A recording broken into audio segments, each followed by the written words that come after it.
Hi, I'm Martin from Reedsy, and today we're going to be talking about the importance of word count in publishing.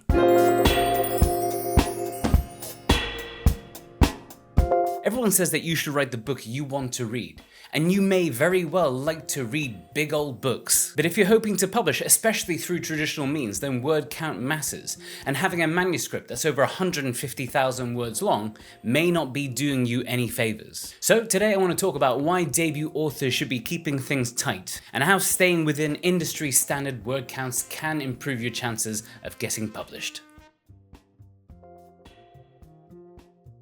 So, every year at Reedsy, we survey editors and agents on the Reedsy marketplace and analyze hundreds of top-selling books to find out what are the average word counts of books within a given genre. If you want a complete breakdown, there's a link in the video description as well as a button somewhere here on screen. But as you'll see, in most cases, the average lengths won't come as any surprise to you. For literary fiction, we're talking about 80 to 100,000 words. For romance, it's the same.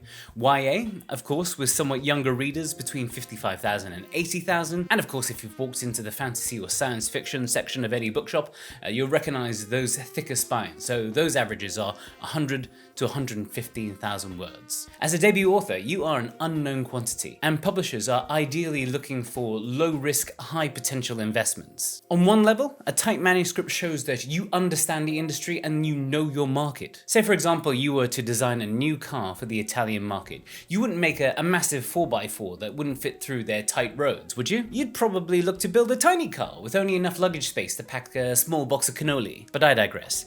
Even if you're telling a big story, there are ways to do it with fewer words. And if you could do that, you'll show the people who matter that you can self-edit and that you have a modicum of restraint, which brings us on to our next bit.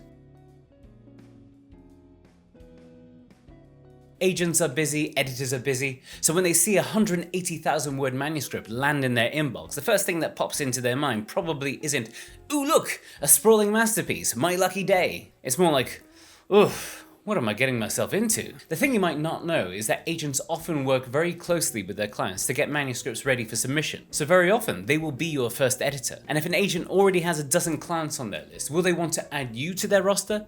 Knowing that if they do so, they could be staring down the barrel at having to edit a manuscript that weighs just as much as a miniature schnauzer. So a tight manuscript isn't just about being quicker to read. It's a sign that you're ready to be published. So, the reasons I flagged so far may feel somewhat superficial.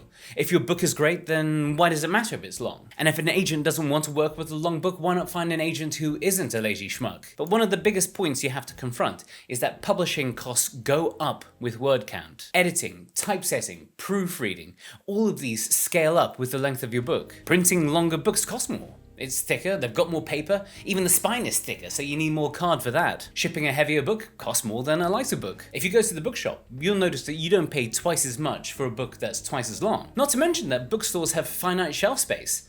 If they do decide to take a chance on your book, the publisher will then have to go into the bookshop and convince booksellers to stock it on their shelves. They may take a chance on a 300-page novel from a new unknown author, but a 700-page book?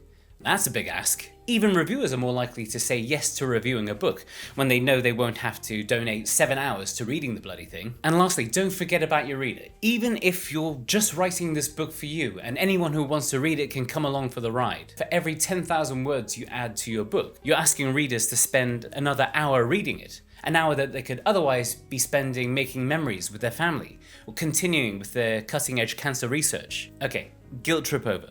Just remember that a short, satisfying read that's cheaper to edit, produce, ship, and profit from is a much easier pitch than even a well-written epic.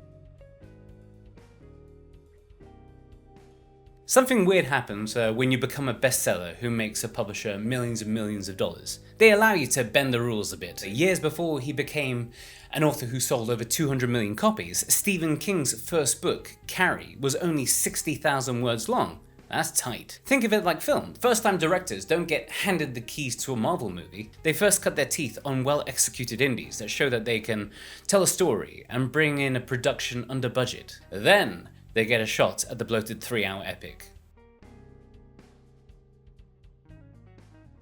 So if you've written your draft long, don't panic. It's not about trimming the soul out of your story. We're talking about refining it, sharpening it, making sure that every bit earns its place. Ask yourself, do entire scenes of backstory really belong here? Or can I fold them into other scenes for efficiency? Or cut them out altogether to preserve some element of mystery? Is every POV necessary? I often get the sense that multiple POVs arise when new writers are trying to hedge their bets, when they're not confident that readers will like any particular character. But I'd urge you to be bold. Figure out whose story you're telling and stick to them for your first novel. Can two characters be merged? The sheriff who teaches our hero the value of bravery and the US Marshal who acts as a roadblock to his mission. What if they were the same character? And ask yourself whether this subplot serves the story. If it doesn't, you don't have to throw it away.